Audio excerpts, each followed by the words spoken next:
राम जी ने देखा आश्रम के चारों तरफ सुंदर गिरी कानन जल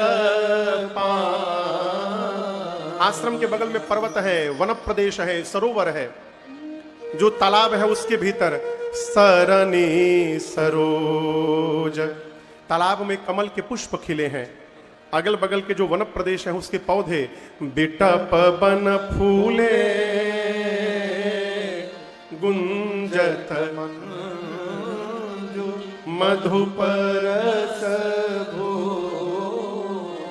आश्रम के चारों तरफ के वृक्ष सुगंधित पुष्पों से लदे हुए हैं, तालाब में कमल का पुष्प खिला हुआ है, उन पुष्पों पर भंवरे गुंजार कर रहे हैं, भ्रमर गीत गा रहे हैं।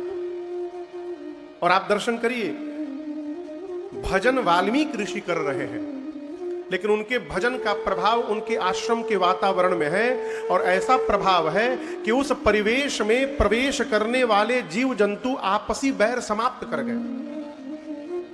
गोस्वामी जी कहते हैं बिरहित बैर मुदित मन चरही। बैर समझ रहे हैं? बैर, बैर माने झगड़ा, मन मुटाव। मनुष्य को छोड़िए, जो जीव जंतु हैं आश्रम के बगल में रहने वाले, वो आपसी बैर समाप्त कर चुके हैं और एक साथ प्रेम से घूमते हैं।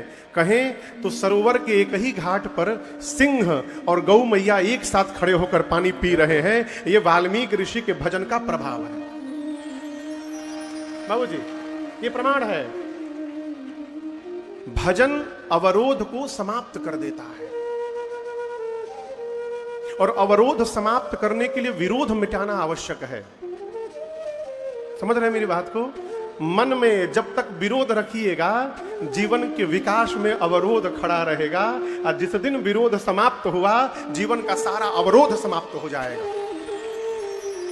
कोई विरोध मान रहा है तो उसको मानने दीजिए, आपको नहीं मानना है। राम जी की कथा सुन रहे हैं, करा रहे हैं, और घरवे में केस लड़ रहे हैं, तो ये कौन कथा सुन रहे हैं जी?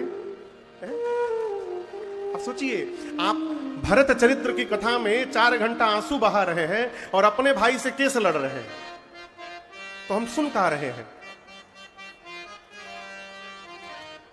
भजन विरोध समाप्त कर देता है। हाथी देखे हैं आप लोग? हाथी जब किसी गांव में पहुंचता है ना, तो गांव भर के जितने कुकुर होते हैं, कुकुर समझते हैं? कुत्ते। हाँ, हमारे यहाँ बिहार में कुकुर कहते हैं उसको। यहाँ क्या बोलते हैं? यहाँ भी कुकुर बोलते हैं। हाँ, हिंदी में कुत्ता, अंग्रेजी में हाँ। अरे आपको तो सब मालूम है। तो जैसे हाथी गांव में प्रवेश करता है, पूरे गांव के कुत्ते आ करके हाथी को भौंकने लगते हैं। लेकिन ध्यान रखिएगा, आगे से नहीं भौंकते। कहां से भौंकते हैं? पीछे से। जानते कि आगे से भौंकने जाएंगे, एक बार यदि सूंड घुमाया तो फिर सित्ते राम हो जाएगा। सारे कुत्ते पीछे से एक डिस्टेंस मेंटेन करके भौंकते हैं। क्यों जानते हैं? जब हाथी गांव में से जाता है ना, तो गांव के सारे लोग बच्चों से कहते हैं गणेश जी हैं, प्रणाम करो, गणेश जी प्रणाम करो। पूरा गांव गणेश जी मान के हाथ जोड़े रहता है। ये कुत्ते सोचते हैं, बताओ, रहते हम लोग गांव में हैं, हम लोग आते हैं तो सब लोग डंडा मारते हैं, ये पहली बार आया है, सब लोग हाथ जोड़ के खड़े हैं, भोंको इसको, भगाओ यहां से।